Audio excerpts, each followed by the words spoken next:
Les jours sont relativement tous pareils, quoi. La vie en cellule, on fait notre petite vie dedans et voilà. Il n'y a rien à faire, hein. Dormir, regarder la télé, manger.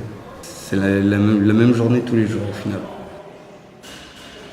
La sortie, c'est toujours un moment très attendu, mais qui peut être aussi compliqué. Et souvent, il s'avère compliqué au moment où on le vit. On n'a pas toujours appréhendé que ça allait être compliqué. Et ben, le fait de se dire, je suis accueillie et accompagnée par quelqu'un avec qui j'ai déjà fait connaissance, que j'ai déjà rencontré, ça a un côté rassurant.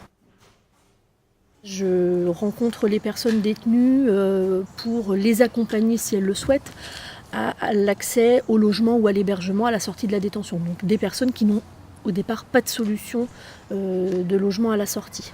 Le fait d'être sorti et d'avoir directement un appartement, ça a enlevé un poids et ça m'a permis de voir les choses plus tranquillement.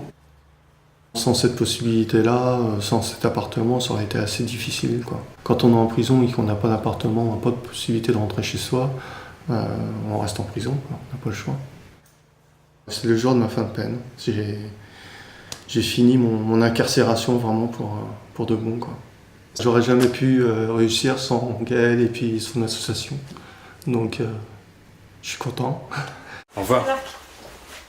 L'hébergement sortant de prison est un constat de plusieurs associations, notamment Saint-Vincent-de-Paul, les visiteurs de prison, l'organisme d'État, le SPIP. Un constat où les gens se retrouvaient en sortie de prison sans aide, sans accompagnement.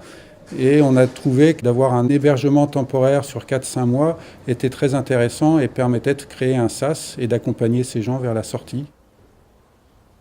Parce qu'on est sur une population très particulière qui a besoin d'être vraiment accompagnée et qui est régulièrement oubliée.